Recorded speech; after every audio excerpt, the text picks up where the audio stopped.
Saudações, caríssimos! É com muita alegria que o grupo de estudos bíblicos católico Teófilos acolhe e agradece a presença de cada um de vocês que aceitaram bem rezar esta novena de preparação para a festa de São Jerônimo, o dia da Bíblia. Iniciemos mais um dia em nome do Pai, do Filho e do Espírito Santo. Amém. Neste quinto dia, iniciemos a nossa novena meditando a frase: muitos começam bem, mas são poucos os que perseveram. Oremos.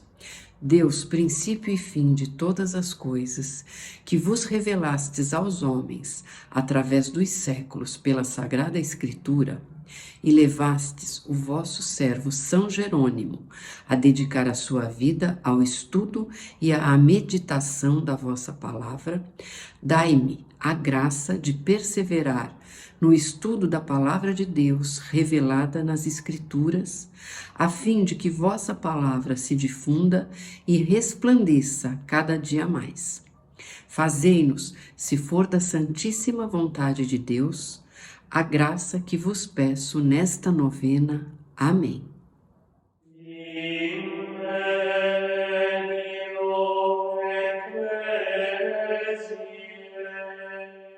As coisas reveladas por Deus, contidas e manifestadas na Sagrada Escritura, foram escritas por inspiração do Espírito Santo. Com efeito, a Santa Mãe Igreja, segundo a fé apostólica, considera como santos e canônicos os livros inteiros do Antigo e do Novo Testamento, com todas as suas partes, porque, escritos por inspiração do Espírito Santo, têm Deus por autor e, como tais, foram confiados à própria Igreja.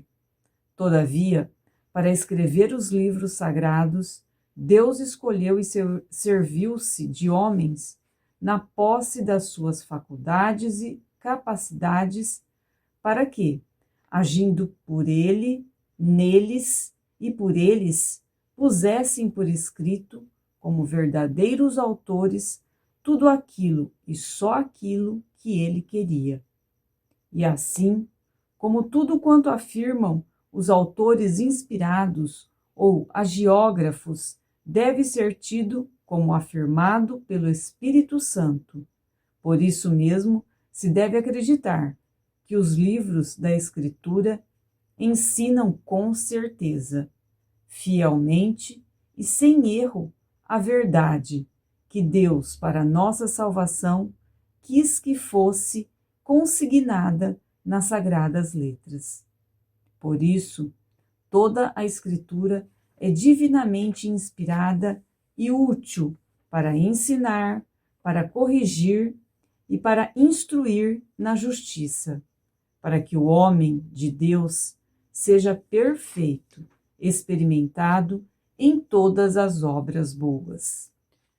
Como, porém, Deus na Sagrada Escritura falou por meio dos homens e à maneira humana, o intérprete da Sagrada Escritura, para saber o que ele quis comunicar-nos, deve investigar com atenção o que os agiógrafos realmente quiseram significar e que aprove a Deus manifestar por meio das suas palavras. Para descobrir a intenção dos agiógrafos, devem ter tidos também em conta, entre outras coisas, os gêneros literários. Com efeito, a verdade é proposta e expressa de modos diversos, segundo se trata de gêneros histéricos, proféticos, poéticos ou outros. Importa, além disso, que o intérprete busque o sentido que o agiógrafo, em determinadas circunstâncias, segundo as condições do seu tempo e da sua cultura, pretendeu exprimir, e de fato exprimiu, servindo-se os gêneros literários então usados. Com efeito, para entender retamente o que o autor sagrado quis afirmar, deve atender-se convenientemente quer aos modos nativos de sentir, dizer ou narrar em uso nos tempos do agiógrafo, quer àqueles que costumavam empregar-se frequentemente nas relações entre os homens de então.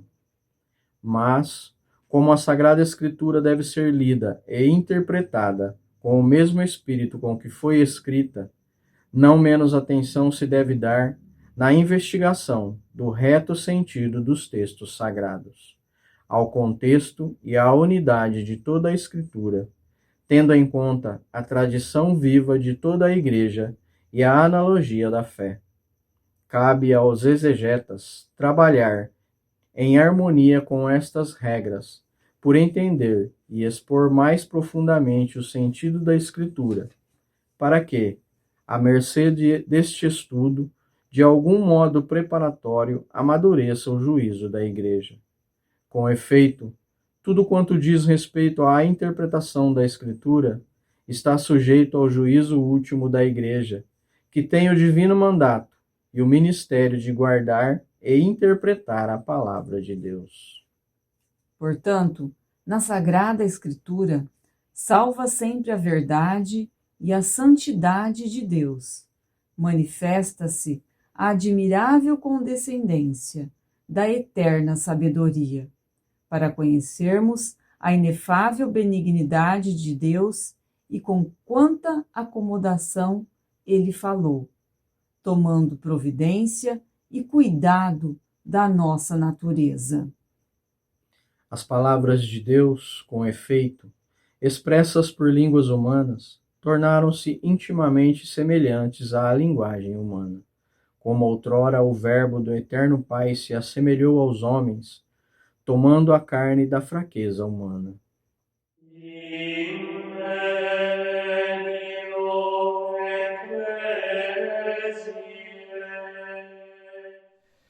Os números 11 a 13 da Dei Verbum são muito importantes para compreender alguns critérios de leitura e de interpretação da Bíblia.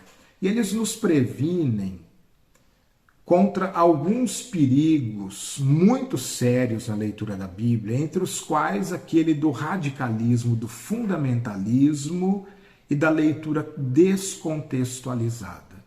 Sabe aquela história de pegar um versículo bíblico e dizer Deus falou? Pois é, isso é muito perigoso, né?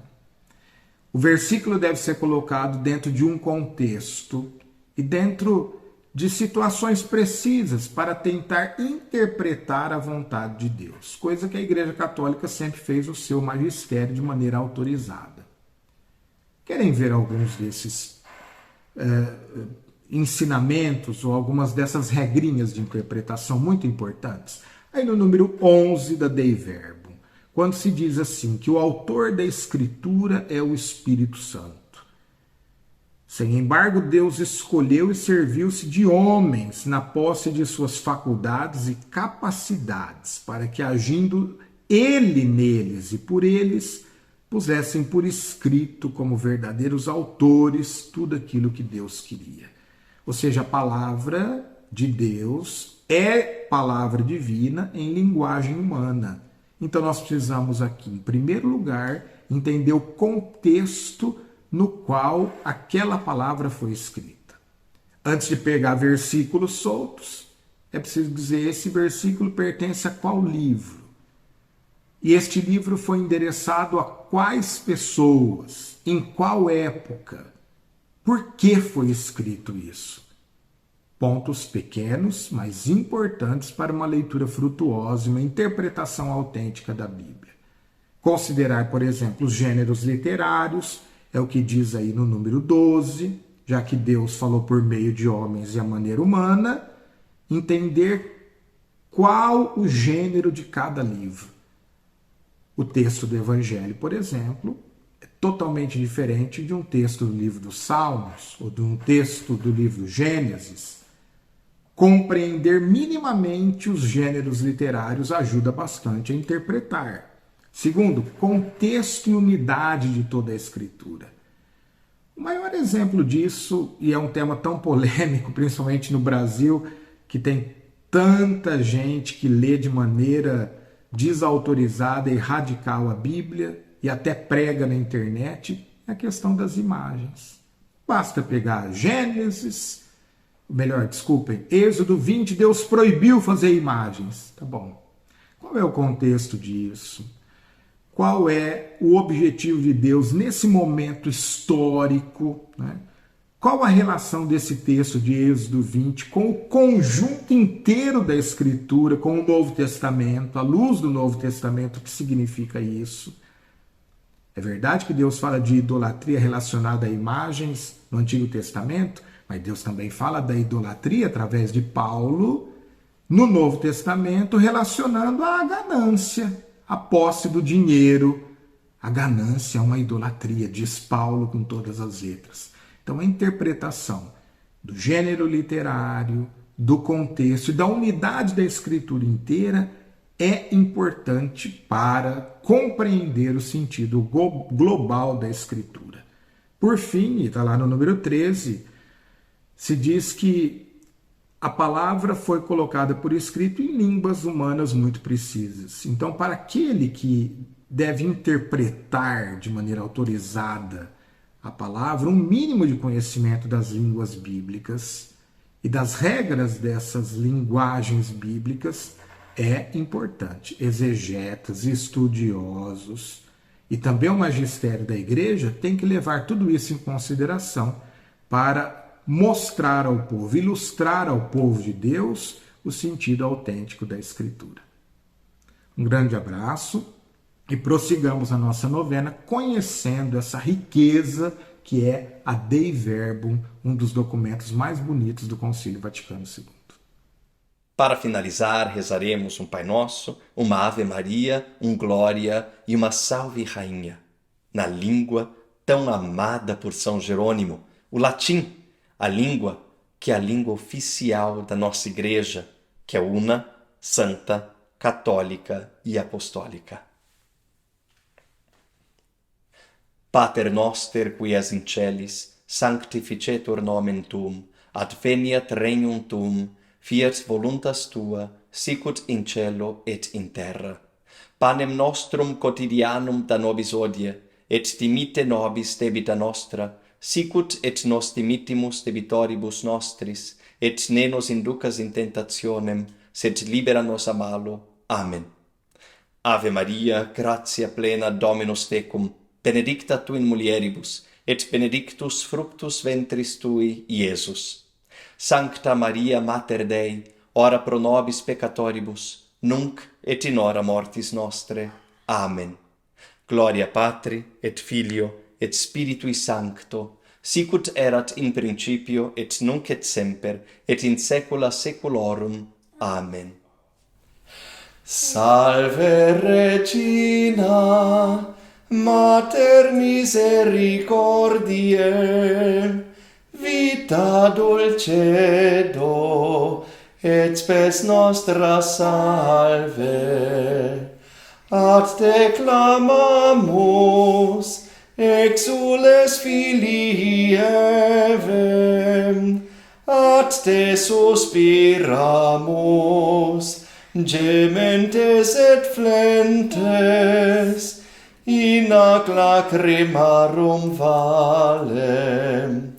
Ea ergo, advocata nostra, illos tuos misericordes oculos ad nos converte. Et Iesum, benedictum fructum ventris tui, nobis pos hoc exilium ostende.